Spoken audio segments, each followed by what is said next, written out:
Hello दोस्तों, कैसे हैं आप सब। उम्मीद करती हूँ कि आप सभी बहुत अच्छे होंगे। आज मैं फिर से आप लोगों के सामने एक वीडियो लेके आ गई हूँ।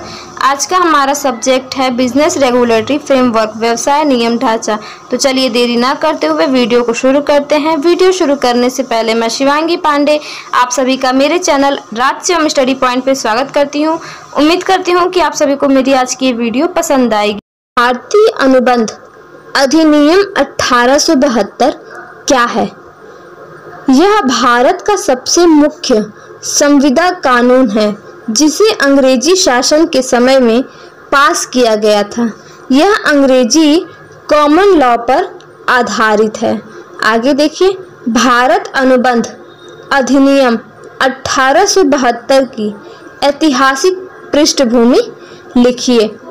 सन 1872 से पहले देश में कोई ऐसा सामान्य अनुबंध अधिनियम नहीं था जो संपूर्ण राज्य में एक समान रूप से लागू हो सके।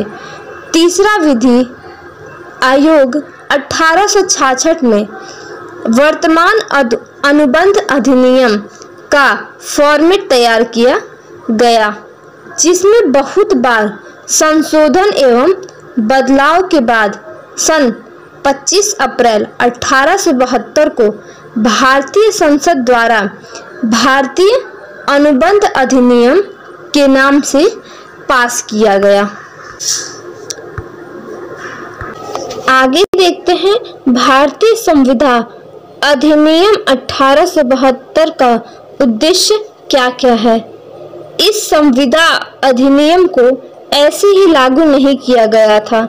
इसके लागू होने के निम्नलिखित उद्देश्य हैं जो नीचे के पंक्ति में इस प्रकार से दिए हुए हैं। अनुबंध के सामान्य सिद्धांत। अनुबंध के सामान्य सिद्धांत, इसमें ठहराव, अनुबंध के आवश्यक लक्षणों, संयोगिक अनुबंध, अनुबंधों का निष्पादन, अनुबंधों की संपत्ति, गर्भित अनुबंध, अनुबंध भंग के उपचार आदि शामिल हैं। आगे देखते हैं, विशेष अनुबंध, इसके अंतर्गत निम्नलिखित 3 को शामिल किया गया है। एजेंसी अनुबंध, गिरवी के अनुबंध, हानि रक्षा अनुबंध। आगे देखिए, भारतीय अनुबंध अधिनियम 1872 का मूल्यांकन देखते हैं। भारतीय अनुबंध अधिनियम 1872 का मूल्यांकन। भारतीय अनुबंध अधिनियम 1872 भारत में 1 सितंबर 1872 से लागू हुआ है। इसके लागू होने के कुछ ही समय बाद से ही इसके कटु शब्द में आलोचना की जाने लगी। न्यायमूर्ति डॉक्टर स्टोक्स, भारतीय अनुबंध अधिनियम की व्यवस्थाएं अधूरी हैं तथा कहीं कहीं अस्पष्ट भी हैं। पोलक के अनुसार यह सबसे निम्नतम कोटि की संहिता है। सन 1925 में गठित सिविल जस्टिस कमेटी ने इस अधिनियम पर अपने विचार व्यक्त करते हुए लिखा था कि भारतीय अनुबंध अधिनियम कुछ दृष्टिकोण से दूरदर्शी है, किंतु हम इनकी गणना सर्वोत्तम संहिताओं में नहीं कर सकते तथा इसमें संशोधन की आवश्यकता है। आगे, इस अधिनियम में संशोधन की आवश्यकता की जाती रही है। तदनुसार इसमें क्रमशः 1891, 1899, 1930, 1932, 1988, 1992 और इसके पश्चात संशोधन किए गए हैं। आगे की हेडिंग है आधारभूत शब्द, फंडामेंटल टर्मिनोलॉजी। भारतीय अनुबंध अधिनियम की धारा 2 के अंतर्गत कुछ आधारभूत शब्द की चर्चा की गई है। भारतीय अनुबंध अधिनियम को पूरी तरह से भली भांति समझने के लिए इन आधारभूत शब्दों को जानना आवश्यक है। जो कि नीचे प्रकार से दी गई हैं। पहला है प्रस्ताव यानी प्रपोजल, दूसरा है वचन प्रॉमिस, तीसरा है वचन दाता प्रॉमिसर, तीसरा है प्रतिफल कंसीडरेशन। ओके, आगे देखते हैं। पहली हेडिंग देखते हैं प्रस्तावना यानी प्रपोजल।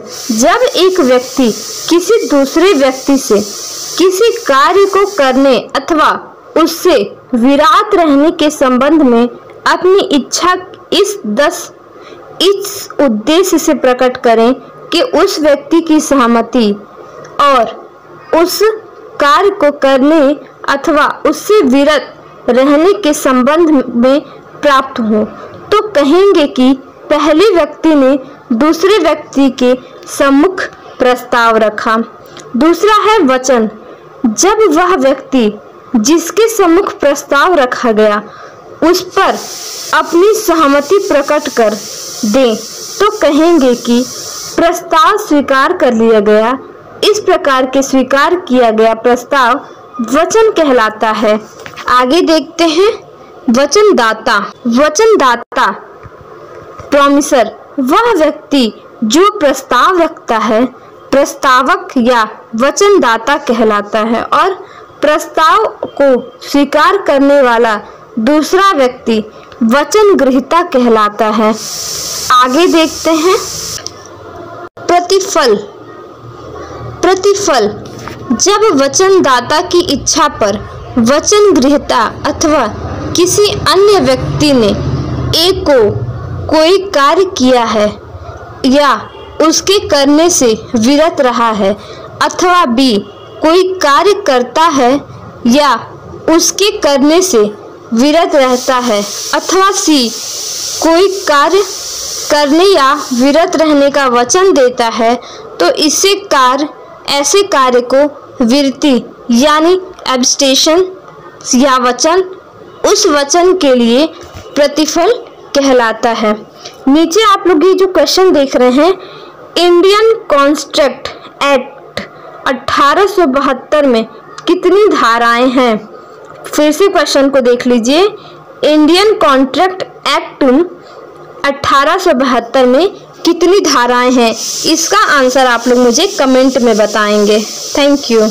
उम्मीद करती हूँ कि आप सभी को मेरी आज की वीडियो पसंद आएगी। मेरी वीडियो थोड़ी सी भी पसंद आई हो तो मेरी वीडियो को लाइक करिए, पार्ट 2 के लिए कमेंट करिए, चैनल पर नए हैं तो सब्सक्राइब करके बेल आइकन प्रेस करिए ताकि हमारे चैनल पे आने वाली कोई भी वीडियो की नोटिफिकेशन सबसे पहले आपको मिले। थैंक यू, बाय बाय, मिलते हैं अगले वीडियो में।